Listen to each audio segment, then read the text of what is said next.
It's the Legendary Leader Award. Let's welcome Salim John Mohammed of Accenture, who will tee up that award. Salim?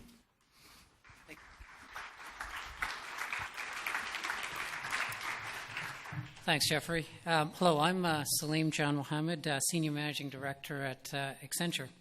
I'd like to start by congratulating the Churchill Club for their leadership and for continuing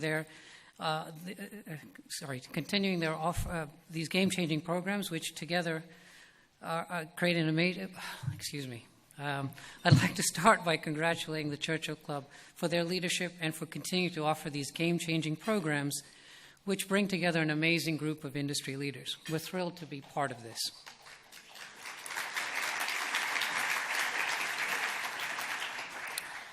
The Legendary Leader Award is about inspirational leadership and its contribution to the innovation of others' success.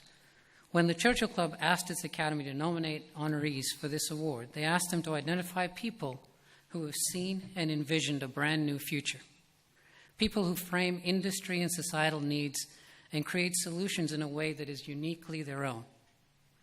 Of equal importance is the ability to recognize and develop talent and to catalyze great teams. We asked the legendary leader who has had enormous impact on the industry he or she served and through the contributions of the people they helped along the way. On behalf of Accenture, I'm so pleased to be here this evening and to have the distinct privilege of announcing that the 2015 Legendary Leader Award goes to Andy Grove, former Chairman and CEO of Intel.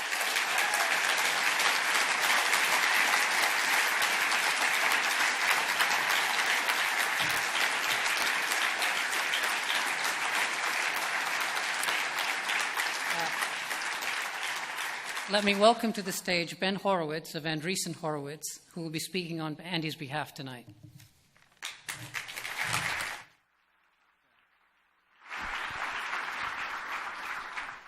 Thank you so much.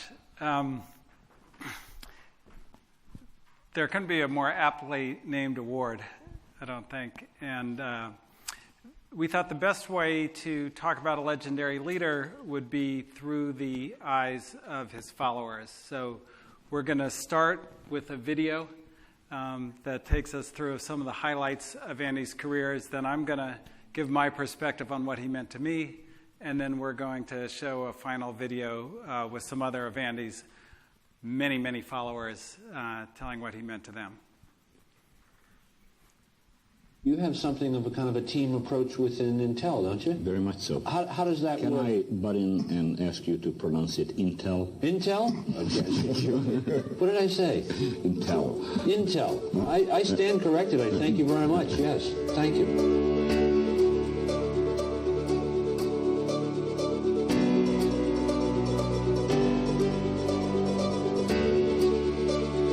The company was started in 1968 at a time when it appeared that what at that point wasn't yet named LSI technology, silicon technology, has reached a level capable of putting a substantial amount of function onto a given chip.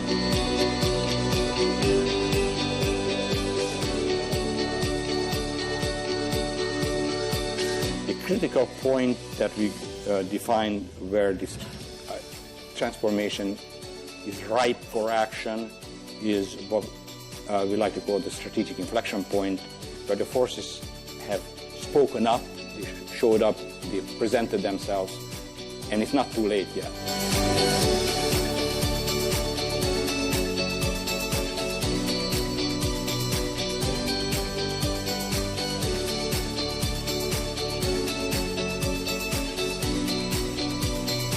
You probably realize that today is National Depression Screening Day. And one of the aspects of National Depression Screening Day is that no one needs to suffer in silence.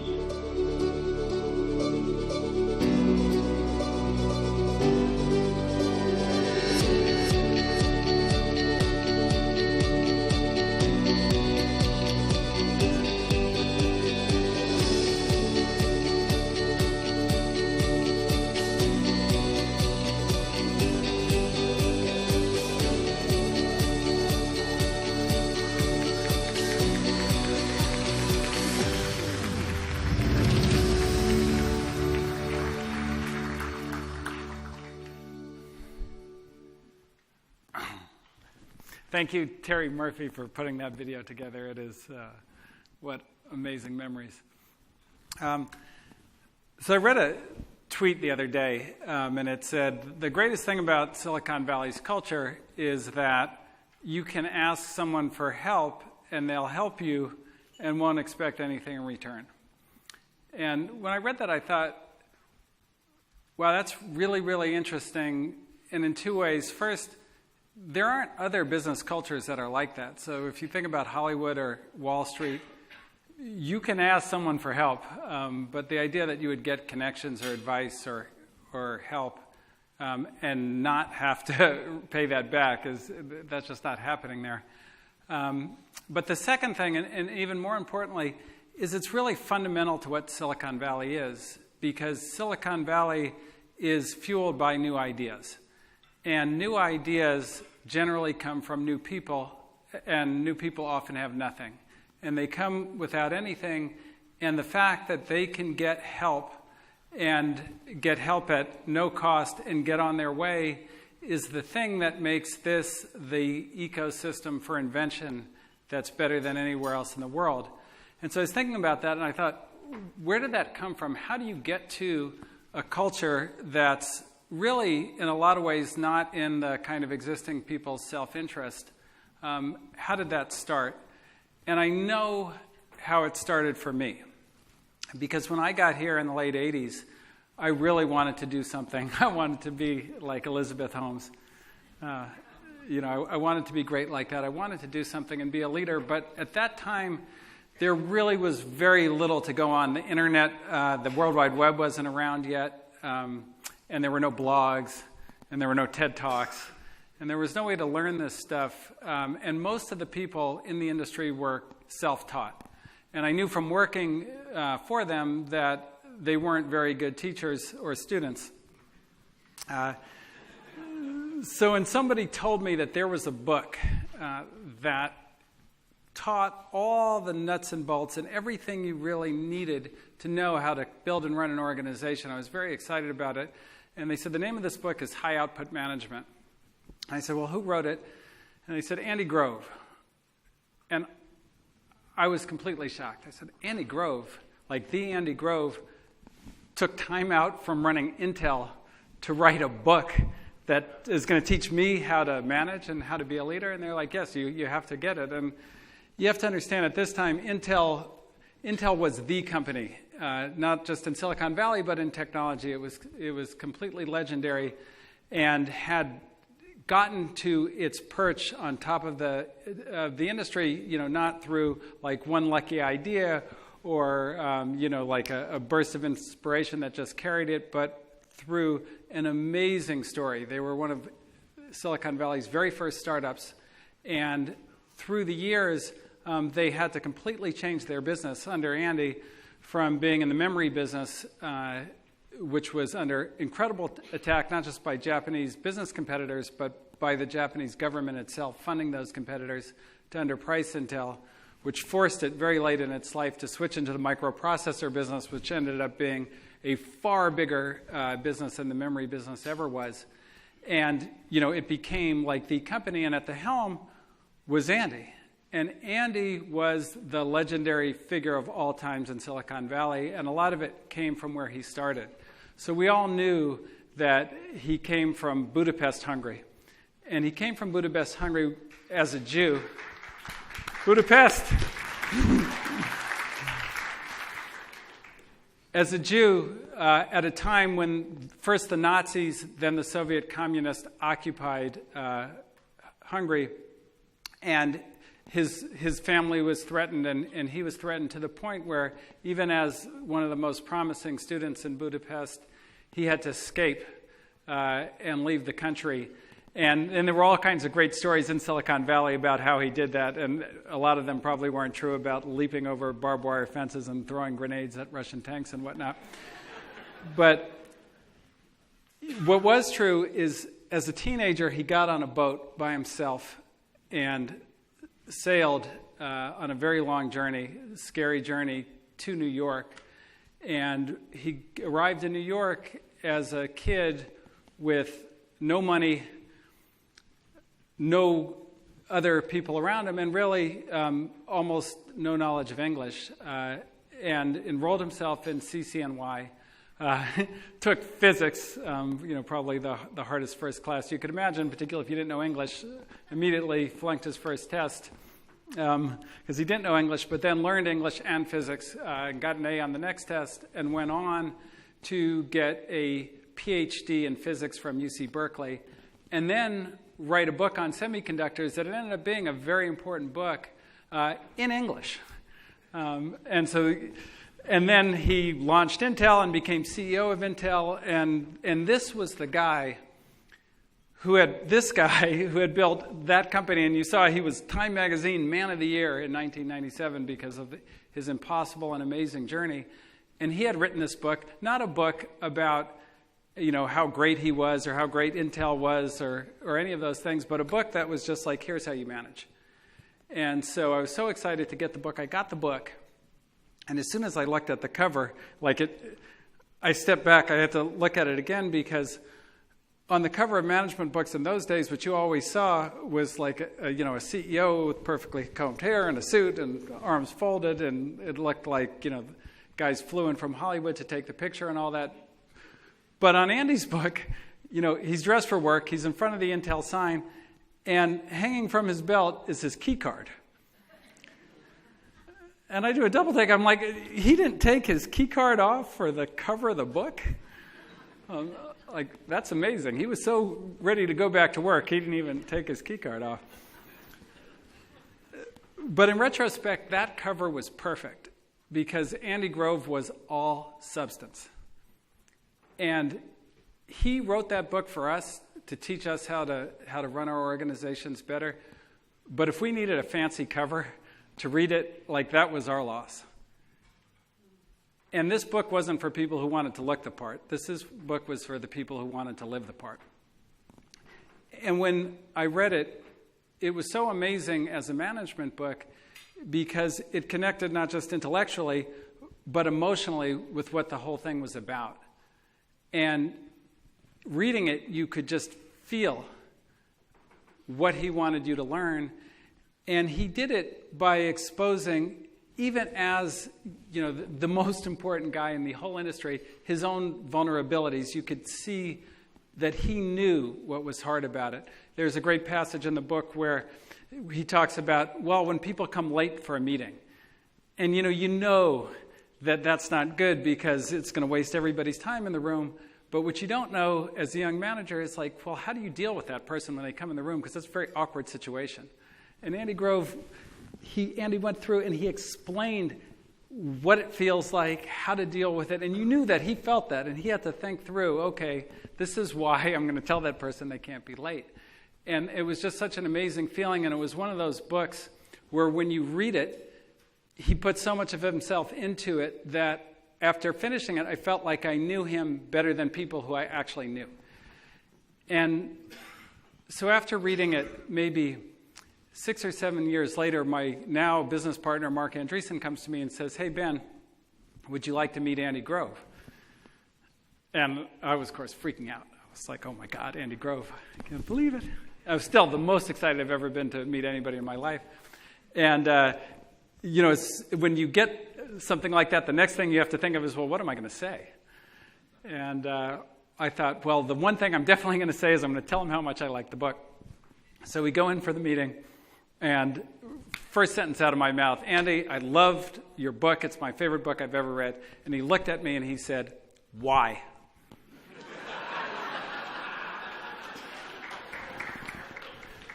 And I totally didn't expect that. I was expecting "Thank you, so honored, it's awesome." But he's, "Why?" And I should have expected it because that was Andy. He was always teaching, and he was always expecting more from every student of his. And so, but there I was, flipping through my mind, why, I got to come up with an answer because otherwise he's going to think I didn't even read the book. And I finally said, every management book I've read, they just deal with these trivial things that I could have figured out myself, but your book deals with the real issues. And and he looked at me, and you could kind of see his face soften, and he was like, okay, that's okay. And those of you who know Andy probably have had this experience many times. The conversation kind of went on, and then he said, Ben, that thing that you were saying about management books, he said, it's interesting because I recently ran out of space on my bookshelf at home. And I thought to myself, should I buy a bigger house or should I get rid of some books? And I thought, easy decision. But which books to get rid of? And then I thought, the management books. But I had this problem, which is almost every management book that I had was given to me by the author. And the author had inscribed a very nice note to me about how I might have helped them or something, and I felt horrible throwing away these notes. So what I did was I opened up each book, I tore out the page with the inscription, and put it to the side, and I threw out the book. And so now I have this nice stack of very nice inscriptions and plenty of space on my shelf for good books. And that story, I don't know that anybody other than Andy Grove would have a story like that because that was him. He had such high expectations and high standards for all his students. He wanted only the greatest. But at the same time, he had an undying belief in the underlying person. So, yeah, you had to be good to make it onto Andy Grove's bookshelf. You had to be great. You had to work. You had to earn your way up there. But even if you didn't make it, it still meant something to him that you wrote him that nice note and that you really tried and you wanted him to have the book. And maybe one day you'd make it onto the bookshelf. And it's just something that is so powerful to expect so much of people, but yet to care about them that much. And you almost never see it. And he's such a special person for that. And we're here today to honor Andy, and I think that the best way to honor him is to live up to his standard, or to try to live up to his standard. And that means when we see someone who comes to us with nothing, who just wants to do something, we need to help them. But we need to help them with a high expectation of not only what they're going to do, but who they're going to help. And even if they don't make it, it's so important that they know that we still care about them. And even more important than that, if a political refugee happens to show up on our shores, we need to embrace her with everything we have because she may be the next Andy Grove. Thank you. Can you show the video?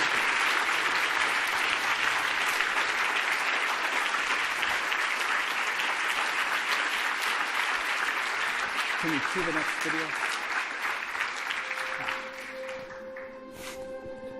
Andy Grove is the quintessential manager of our time. He is absolutely the best. Above all else, he's an extraordinarily inspirational figure, one of the most influential people of our time, I would say. If he takes something on, he does it with all his heart and soul. I think Andy built Silicon Valley. Kind of, if you pick one person who built Silicon Valley, it was Andy, and some of that had to do with the role that Intel played. Andy kind of exemplifies the best of Silicon Valley, and Andy kind of set the model for what a high-quality Silicon Valley company could be. I think he's one of the men who's made this great Silicon Valley, and without a doubt, responsible for the most important high-technology company ever. I was very surprised when I met Andy and seeing a warm and caring, very inspirational human being come into my office, and by the time he left my office, we were hugging. I first met Andy after a series of pretty hard times at Facebook when a lot of people in his position wouldn't take the time to see me, and he was always so generous. I couldn't believe it when we were finally set up for lunch and we went down, so I was like a little bit of a fanboy and trying to hide it. He was familiar with Dropbox, and he gave me a little bit of a grilling about us and the cloud and the NSA and things like that, so he was very direct, which wasn't surprising, but we had a great conversation. It's a little bit like, somebody saying, "Boy, you should ask Jesus if you should, if he'll see you once a quarter," or something like that. I became the CEO into it. I asked him if he could help me a little bit. And he volunteered the time to come to my office and sit down and talk to me a number of times. And he told me about those things that he felt were important. He made such a big deal. If I trained my managers, my company would be better. I really have enormous appreciation for Andy's perspective. I've very much appreciated that he's taken me under his wing as a mentor in doing something like this that is so big and different from the types of things that I've done in the past. We wrote a case study, which is still being used, by the way, here as well as at Harvard Business School. When the first time he came to my class, right? So that was, he told me, I like to come and see once how it goes. So you bring in some guy like Grove, and you might lose control of your class in no time. And I told him, in the class, I am the boss. If you come and teach with me, at Intel, you're the boss. But in my class, I am the boss. So if you challenge me, I'm going to challenge you. And for 40 years we have done it. We've actually done it. He wills with every fiber of his being for the success of the organization. He had the same kind of way that Steve Jobs did of getting really high performance out of people. His book really played a big role in shaping my management style as well. My wife just finished her residency program and is now a new entrepreneur. And when she started and asked me what she should do to learn, reading his book was my only real suggestion. I'm just really grateful that he's taken the time to put all this down in writing. He acknowledges reality and doesn't oversimplify things. Just every year I find myself coming back to a lot of the lessons that he's written down.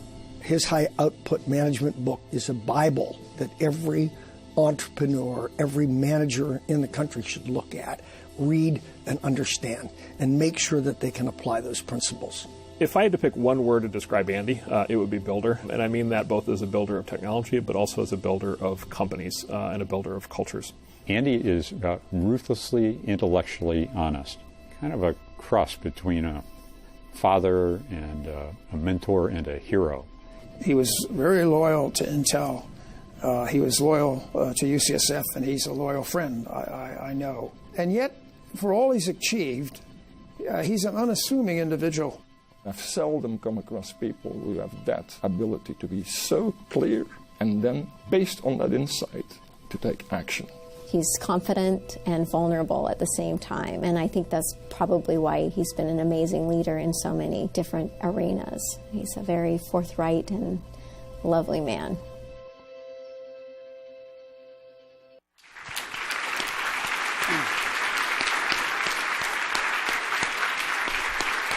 Ladies and gentlemen, Andy Grove.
Oh, yes, absolutely.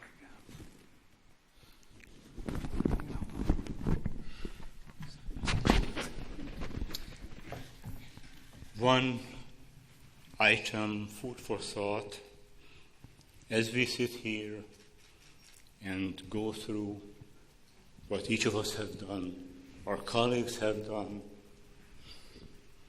my contemporaries have done, let's remember that millions of young people who had the misfortune of being born in the wrong national boundaries are going through all the horrors that Ben described. I had to. I made it. Let's try in a little way to help them.